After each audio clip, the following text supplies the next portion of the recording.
is Serafima, and Serafima is the Vedic Conservatory's most valuable player, and she also has her individual dharma now happening business-wise.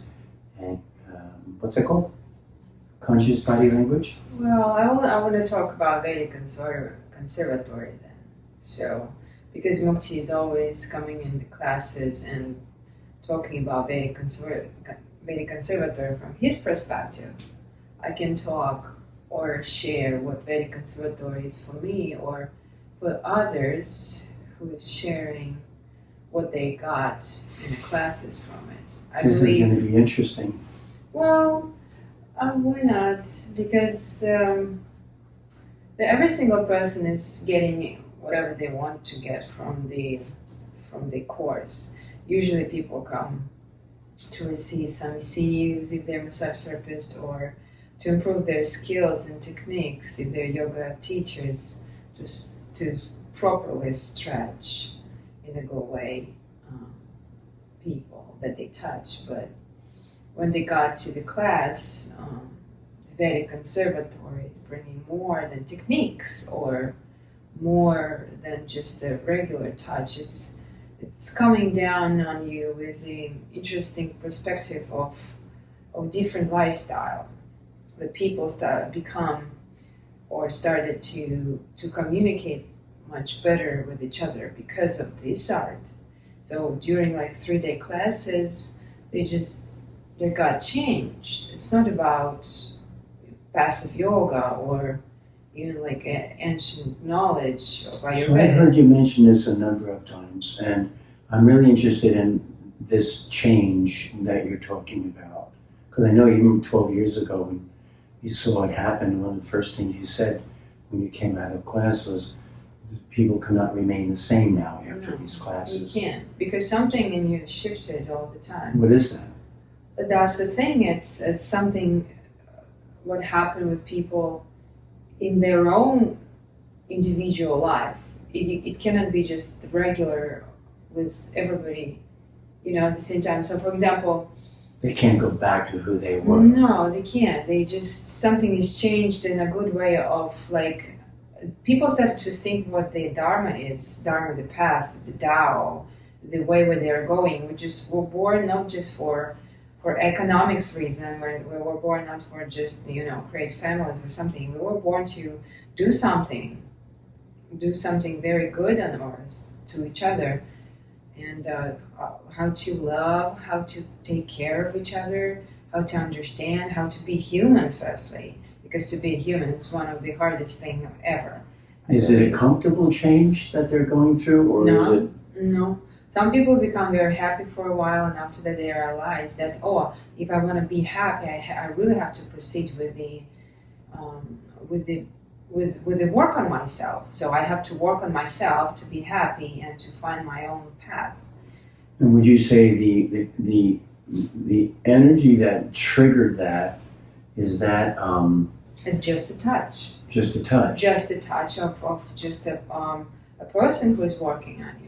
It's not a regular massage. It's not a regular session. It's not a stretching. It's not passive yoga. It's more than that. It's a combination of being in one space, share one space, and feel the moment in the space. And while just a simple things coming on you, like the whole universe is opening, you just started to realize, oh my God, what I'm doing here, where I'm going, why my life was, absolutely not like I wanted to be. Like, for example, in the classes, you're always talking about that, lots of people from economy professions or being like financialists or accountants, they come in and they basically, I just walk out from the Wall Street and I don't want to go back because they are not happy with their jobs, or they're not happy with where they're going, or even with the families, they just have to stay because of something. But this art is teaching you how to not just touch confidently. This art to teach you how to feel somebody close by. How it teaches you how to do not say using words. It's nonverbal communication, as you're always teaching it. It's something that you can sit next to the person and feel the thought, feel the vibration, feel the energy, and it's just a different perspective of living. It's like something just a little bit step up from what we were, and it's a small little step towards where we can be. Would you say that, let's say, if I'm the instructor in the class, is this something that I'm doing deliberately, or is this something? No. This is something that happens naturally, almost like a download or a stream? I believe it's a download, because when you are talking, sometimes you because I've been his student for so many years, and I'm still is. Sometimes when your voice is just so nice, and as for me, sometimes I just I'm not listening to you because I just cut something on, something's coming in my head, and it's like, oh, this is how else I can see this, like from the different side. This is how I can more explain to myself how to do better, or how to be better, or whatever. So, and it's... Well, I also do some very deliberate things in class, like we have the personal empowerment experiences, we have the quality of life inventory, and we have the false personal truth that we put ourselves through, and that is something I'm doing, not forcing it on anybody, but really just presenting it as a way to shift the Dharma if that's what they want to do, or have change in their life. But that's just it's a very poignant switch, when somebody comes to a class and now they're different. They're different with their family, they're different with, and all of that you say is because of touch and because of... Yeah, I believe in that, because if it would be just 1 or 2 times only change in the people who are coming, it wouldn't be repeating itself every single time. People are never come back the same back to the class, because they're not just coming only 1 time, they're coming back, several times back, and you could see their evolution, and it's just beauty because they become more happy just because of the touch. It's one of the first things that is necessary in our life. When you deliver a baby, what you do, the first thing, you just touch it. You put it on your skin, and the baby could feel the warmth of your skin. The baby can feel the touch, the smell, the taste right away. You have a very powerful reputation happening right now. So maybe you could talk a little bit about what is the magic that you are transferring into somebody, or what is that energy that is being telegraphed or transmitted that people are talking about. It does seem to have an intangible quality about it, intangible but very tangible, of course. But can you address that? What is it that you are... I'm not doing... What is that magic? Well, the thing is that our perspective of understanding that it's not coming from I am doing it, we're too small. We're humans, and we're little because we're limited by our bodies. But whatever's happening out there as a conscious self is too intelligent, more intelligent than we are. So what we have as a tool just between 2 humans is a touch, feeling, and emotions. When you are doing a session, during a session, you could feel the person needs. So for example, even if it's a physical trauma or something, you can, because you're not in power of heal the person, because lots of people are saying, oh, I'm a Reiki master, I can heal you.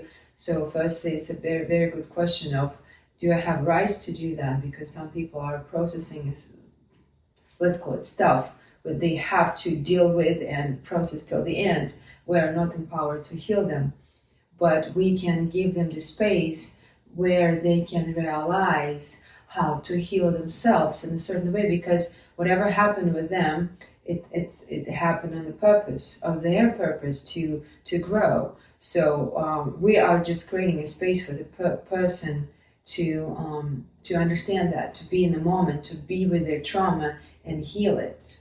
So I am not downloading anything. I am responsible only for creating a space for the person. You're being a conduit also. We're being a channel. Like a safe environment for them, and maybe guide a little bit of let's work together if you're afraid of it.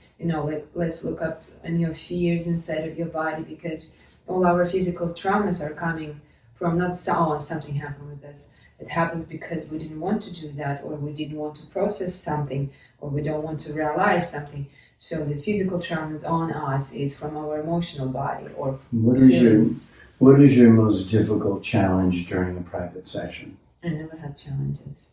I loved it. I mean, because... What about big, heavy, strong, muscular guys, or it's people who are resistant to change, or people who aren't clean, or things like that? You just become patient with them. What's your biggest challenge? What do you fear the most? I don't have any fears. According to the body work, I don't. If I'm it's just a space, how the universe can fear us then? So that's a different question. So I cannot, say that I am becoming a universe. No, but I feel that if you're creating a space for the person, the person is responsible to do something with it. Of course, we have a small little talk and chat about it before, but somebody who is resisting to change this is their choice. What you can do, the rest what you can do a beautiful passive stretch for them. They still could feel better, but anyway, something will change in them. I saw so many people who didn't want to change because it's according to their process. But I would say that your magic in particular is that you have a very loving heart. You have a big, compassionate heart, and very kind. I'm not just saying this to you. I'm describing what I think your magic is.